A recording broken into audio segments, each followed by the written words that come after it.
Hello children, today we will start with chapter 2, that is your cell.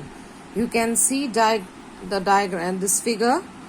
You can see the structure of the heart and the digestive system and the human body. You can also see one more figure. This is the figure of a tissue. This is the figure of the cell. So cell is just like the bricks which makes up the wall. Now if you arrange all the four walls, you get a room. You can compare it to the structure of an organ.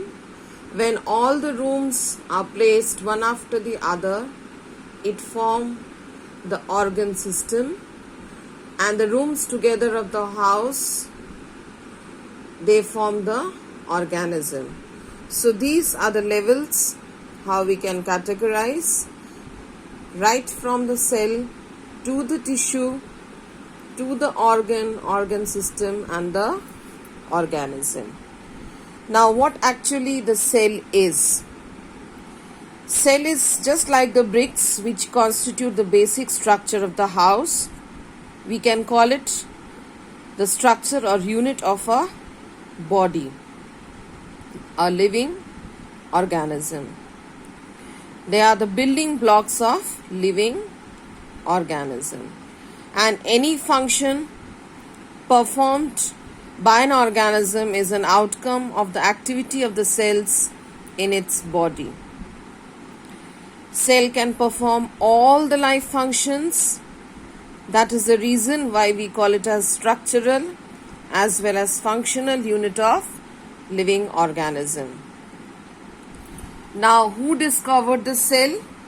You can see this simple microscope on top and the compound microscope just below it.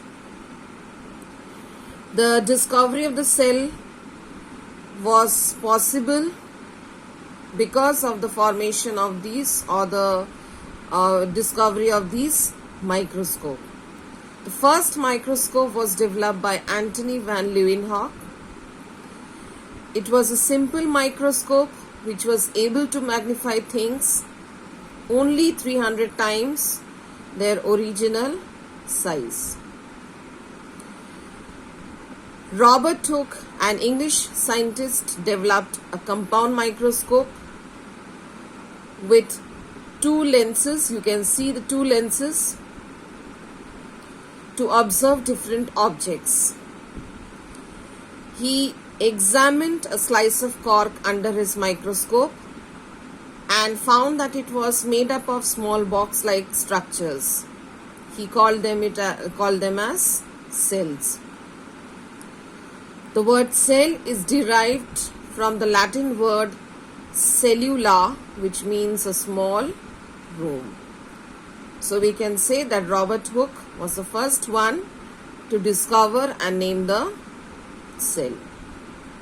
Cork is actually the dead bark of the tree. So what he saw? Robert Hooke only saw the walls of the dead cells. A cell, when it contains cytoplasm and nucleus, is said to be living. Both the cytoplasm and nucleus together is known as the protoplasm. Cytology is actually the branch of biology which deals with the study of the cell. Now there are three main points which together forms the cell theory. Various research and observations of the scientist led to the formation of the cell theory. The 3 points are all living things are made up of cells, whether it is plant, whether it is animal, all the living objects are made up of the cell. Cell is the basic structural and functional unit of all living beings. It performs the vital activities of the living organisms.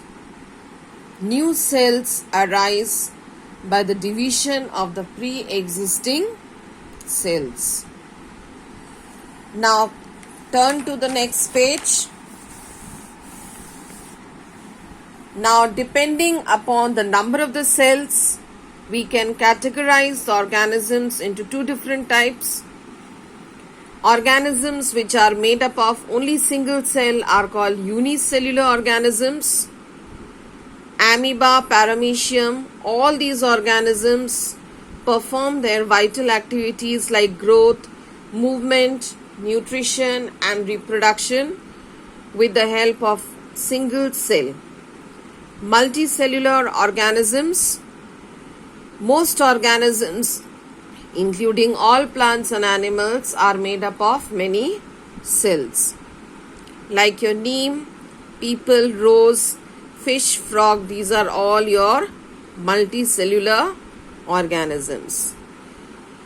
Now there are various shapes of the cell. Oval shape like in your Chlamydomonas, you can see the figure. Irregular shaped cells like your amoeba, white blood cells which is present in your human being, oblong, paramecium, you can see the paramecium shape of the paramecium, it is just like a slipper. Then you have elongated cells, then you have thread-like cells like the nerve cells, which are having a structure like a thread, and it helps in sending messages through different parts of the body. Then you have cubical or rectangular shaped cells.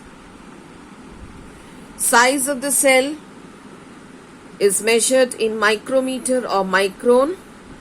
1 micron is equal to 1/1000 millimeter. Most cells are microscopic and it can be seen only under a powerful microscope. Now children, please remember, smallest cell are those of the bacteria. Smallest cell in human body is your RBC, which measures 6 to 8 micron. Largest cell is your ostrich's egg, which measures about 23 centimeter. The longest cells are the nerve cells in an elephant. Nerve cells arises in the body of the elephant, and it may be as long as 3 meters. So that's all for today's class, and please try to attend the Zoom meetings which I am sending you, the link which I am sending you regularly, and in that Zoom meeting we will be discussing with the question answers and all the activities. That's all for today. Have a nice day. Thank you.